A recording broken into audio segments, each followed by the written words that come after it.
하나님의 말씀은 스가랴서 3장 1절에서 10절까지의 말씀입니다. 저와 여러분이 한 목소리로 읽도록 하겠습니다. 대제사장 여호수아는 여호와의 천사 앞에 섰고 사탄은 그의 오른쪽에 서서 그를 대적하는 것을 여호와께서 내게 보이시니라. 여호와께서 사탄에게 이르시되 사탄아 여호와께서 너를 책망하노라. 예루살렘을 택한 여호와께서 너를 책망하노라. 이는 불에서 꺼낸 그슬린 나무가 아니냐 하실 때에 여호수아가 더러운 옷을 입고 천사 앞에 서 있는지라.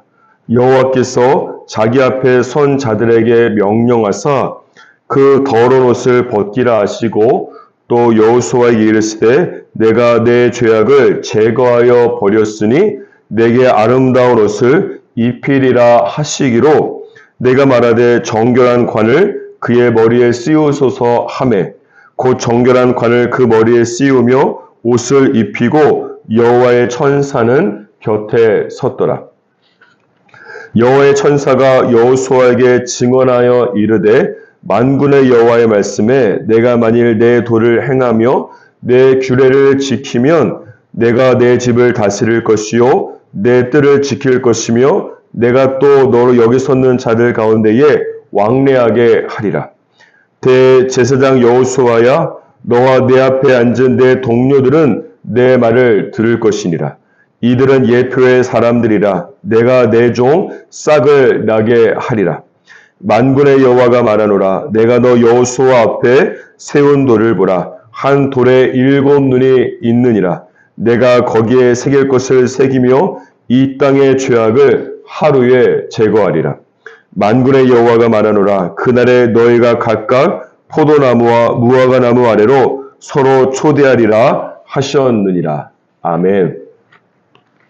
스가랴 1장에서 6장까지의 말씀을 보면 하나님께서 스가랴 선지자에게 주신 8가지 환상이 기록되어 있습니다. 오늘 본문 말씀 스가랴 3장은 그 중에서 4번째로 대제사장 여호수아의 환상에 대해서 말씀하고 있는 것입니다. 먼저 1절 말씀을 보시면 재판을 하고 있는 법정의 모습을 연상하게 하고 있습니다. 대제사장 여호수아는 여호와의 천사 앞에 서 있습니다. 그리고 사탄이 대제사장 여호수아의 오른쪽에 서서 그를 대적하고 있는 장면입니다. 여기에서 대제사장 여호수아는 2절 말씀에서 예루살렘이라고 지칭하는 것을 볼 때에 대제사장 여호수아는 이스라엘을 상징적으로 말씀하고 있는 것입니다. 이 상황에서 대제사장 여호수아는 2개의 소리를 듣고 있습니다. 하나는 사탄의 음성으로 대제사장 여호수아의 오른쪽에 있으면서 그의 귀에 대고 고소할 내용들을 속삭이고 있습니다. 1절 말씀에서 사탄이 여호수아를 대적한다고 하는 것은 영어 성경으로 보면 고소와 고발을 의미하는 accuse라고 하는 동사가 사용되고 있기 때문에 그렇습니다. 후에 살펴보겠지만 대제사장 여호수아가 3절에 기록된 것처럼 더러운 옷을 입고 있기 때문에 사탄이 여호수아를 비난하고 고소하고 있는 것입니다. 어떻게 대제사장이 더러운 죄악의 옷을 입고 거룩한 하나님 앞에 나아가서 설 수 있느냐라고 고소하고 고발하고 있는 것입니다. 이 장면에서 잘 보면 대제사장 여호수아가 하나님의 천사 앞에 있습니다. 그럼에도 불구하고 사탄이 여호수아를 공격하는 이유는 무엇인가 하면 사탄이라고 하는 존재는 이스라엘 등 하나님의 백성이 하나님 앞에 나아가는 것을 몹시도 싫어하기 때문에 그런 것입니다. 사탄은 자신의 이 목숨줄을 쥐고 있는 여호와 하나님께 이스라엘이 기도하고 예배하는 것을 정말로 두려워하기 때문에 그런 것이죠. 따라서 내가 예배하고 기도하면서 사탄의 목숨줄을 쥐고 흔드는 삶을 살아야지, 그렇게 하지 않으면 사탄이 나의 영적 생명과 인생을 쥐고 흔드는 일이 일어나게 될 것입니다. 또한 이 장면에서 사탄이 어디에 서 있습니까? 대제사장 여호수아의 오른쪽에 서 있습니다. 여러분, 오른쪽은 보통 나의 오른팔이라고 하는 말에서 알 수 있듯이 내가 믿고 신뢰할 수 있는 사람으로서 나와 가까운 관계에 있는 사람들을 말씀하는 것입니다.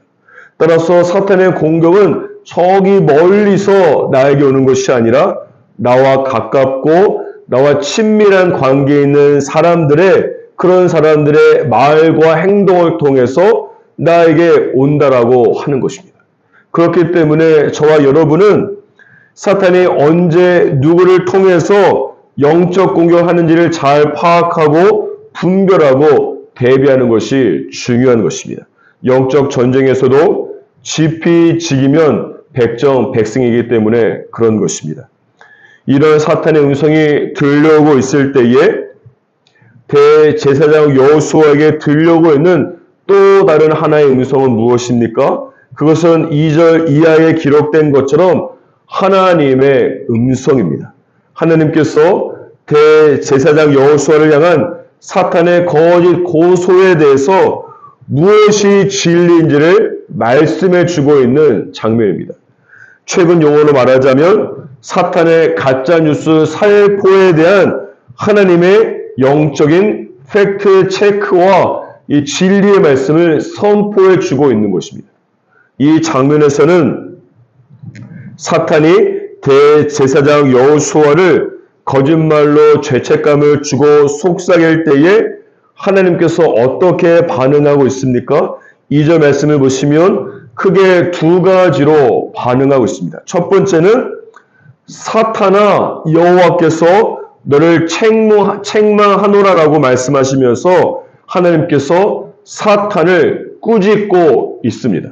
두 번째는 하나님께서 2절 이하에 보시는 것처럼 진리의 말씀을 선포하고 있는 것입니다. 그러자 오늘 본문 말씀 전체 안에 보시면은 이 사탄이 1절과 2절 말씀에 잠깐 등장할 뿐 그 이후에 보면 눈을 씻고 찾아봐도 찾아볼 수가 없는 것입니다. 이것은 어둠인 사탄이 진리의 빛을 만났을 때에 영적 전쟁에서 패배하고 꼬리를 내리고 존경을 감추어 버리는 것을 말씀하는 것입니다. 따라서 저와 여러분 또한 내 오른팔과 같은 사람들의 말과 행동이라고 할지라도 하나님의 말씀으로 영적인 팩트 체크를 할 수 있는 그런 영적 분별력이 저 여러분 가운데 있기를 주님의 이름으로 축복합니다. 그래서 영적인 거짓이 판명된다면 예수 그리스도의 이름의 권위와 능력으로 대적하고 사탄을 꾸짖을 뿐만 아니라 거짓 메시지를 진리의 말씀으로 대체를 해야 됩니다. 그럴 때에 이 나의 오른쪽을 사탄과 그의 하수인들이 아니라 나의 오른쪽을 기묘나 모사이신 원더풀 카운셀러이신 성령 하나님으로 모시면서 살아갈 수가 있는 것입니다. 그러므로 저와 여러분 시편 16편 8절에 기록된 것처럼 내가 여호와를 항상 내 앞에 모심이요 그가 나의 오른쪽에 계심으로 흔들리지 않을 것이라는 다윗의 고백처럼 날마다 승리할 수 있기를 주님의 이름으로 축복합니다. 다시 본문 말씀으로 돌아와서 사탄이 대제사장 여호수아를 1절 말씀에 보시면 대적하고 다시 말해서 비난하고 고소했다고 말씀하고 있죠. 그 이유는 무엇인가 하면 그것은 3절 말씀에 기록된 것처럼 여호수아가 대제사장의 신부님에도 불구하고 더러운 옷을 입고 있기 때문에 그렇습니다. 그러자 2절 마지막 부분에 보면 하나님께서 대제사장 여호수아가 상징하는 이스라엘에 대해서 진리의 말씀이 무엇인지를 비추어주고 선포하고 있는 장면입니다. 두 가지를 말씀하시는데, 첫 번째는 하나님께서 예루살렘을 택하셨다라고 하는 것이고, 두 번째는 이스라엘은 불에서 꺼낸 그슬린 나무라고 말씀하고 있습니다. 이것은 이스라엘이 그들의 죄악으로 인해서 70년 바벨론 포로 생활이라고 하는 하나님의 심판의 불과 하나님의 연단의 불을 통과한 것을 말씀하고 있는 것입니다. 그렇기 때문에 4절 말씀을 보시면 이제는 주님께서 그런 이스라엘에게 너의 죄악을 제거했다라고 말씀하시고, 또한 더러운 옷을 벗기고 아름다운 옷을 입힐 것이라고 말씀하고 있는 것입니다. 그 결과 7절 말씀을 보시면 하나님께서 이스라엘에게 세 가지를 약속하십니다. 첫 번째는 내 집을 다스릴 것이고, 두 번째는 내 뜰을 지킬 것이며, 세 번째는 하나님과 왕래하게 될 것이라고 말씀하고 있습니다. 이 세 가지는 무엇을 말씀하시는가 하면, 이스라엘이 대제사장으로서 성전을 다스리고 하나님의 말씀을 가르치면서 하나님의 뜰을 지키고, 또한 1년에 한 번 하나님의 성전의 지성소에 들어가서 하나님과 교제하며 왕래할 수 있는 영적 특권들의 회복을 말씀하고 있는 것입니다. 그런데 이렇게 한번 생각해 보십시오. 이스라엘 백성들이 대제사장과 같은 영적인 권리와 은혜와 특권을 다시 회복한다고 할지라도 성전이 없으면 무슨 소용이 있습니까? 지금 이스라엘은 대제사장으로서 정말 다스릴 하나님의 집도 없고 지킬 하나님의 성전의 뜰도 없는 것이며, 왕래할 성전의 지성소도 없는 상태이기 때문에 그렇습니다. 성전 재건이 중단되었기 때문에 그런 것이죠. 그럼에도 불구하고 하나님께서 이스라엘 백성들에게 성전에서 누릴 수 있는 특권을 말씀하시는 이유가 무엇입니까? 그것은 크게 두 가지 이유가 있는 것입니다. 첫 번째는 이스라엘을 위한 물리적 성전을 재건하기 전에 이스라엘 자체를 영적 성전으로 재건하기 원하시기 때문에 그렇습니다. 아무리 화려한 성전이 있다고 할지라도 그 성전 안에 있는 이스라엘이 영적으로 타락했다라고 한다면 과거에 경험했던 예루살렘 성전의 멸망을 다시 반복할 수밖에 없기 때문에 그런 것입니다. 이것은 건물인 성전이 먼저냐 아니면 사람이 성전으로 세워지는 것이 먼저냐라고 하는 그런 차원의 문제가 아닌 것입니다. 이것은 하나님께서 이스라엘을 위한 물리적 성전도 재건하시면서 동시에 이스라엘 자체를 영적 성전으로 만들어 가시는 영적 과정들에 대해서 말씀하고 있는 것입니다. 두 번째 이유는 무엇인가 하면 하나님께서는 미래를 위해서 현재 이스라엘을 영적으로 준비시키고 있는 것입니다. 이런 차원에서 70년의 바벨론의 포로의 시간들과 16년 동안 성전 재건이 중단된 것을 해석하는 것이 중요합니다. 주님께서 이스라엘이 머지않은 미래에 세워질 거룩한 성전에 영적으로 합당하도록 이런저런 고난과 어려움을 통해서 거룩한 백성으로 준비시키고 있는 것이 주님의 뜻이 되는 것입니다. 따라서 믿음은 무엇인가 하면 하나님께서 나에게 약속하신 미래를 위해서 지금 현재 내 자신을 영적으로 준비시키는 것입니다. 지금 나에게 성전이 없다고 모든 것을 그냥 포기해버리고 하루하루 절망하고 낭비하며 살아가는 것은 하나님의 뜻이 아닌 것이죠.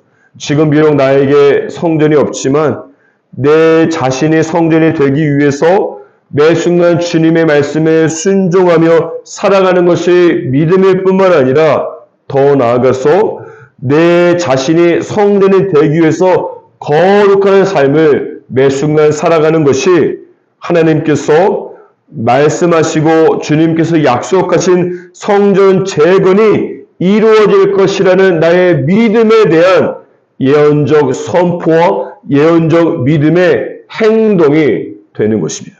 그렇기 때문에 오늘 본문 말씀 7절에 보시면 하나님께서 이스라엘이 이미 불에서 꺼낸 그슬린 나무로서 영적 심판의 불과 연단의 불을 거쳤음에도 불구하고 내 도를 행하고 내 규례를 지키라고 말씀하고 있는 것입니다. 어쩌면 저와 여러분 중에 하나님께서 주신 약속이 있지만 아직 그 말씀이 이루어질 기미가 전혀 보이지 않을 수 있습니다.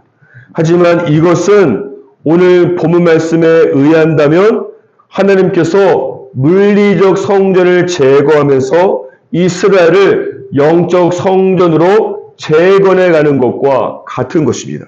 하나님께서 당신이 하신 말씀을 이루고 계신 동시에 여러분이 하나님의 말씀 성취의 축복을 받을 수 있는 합당한 영적 그릇으로 만들어가고 계신 것입니다.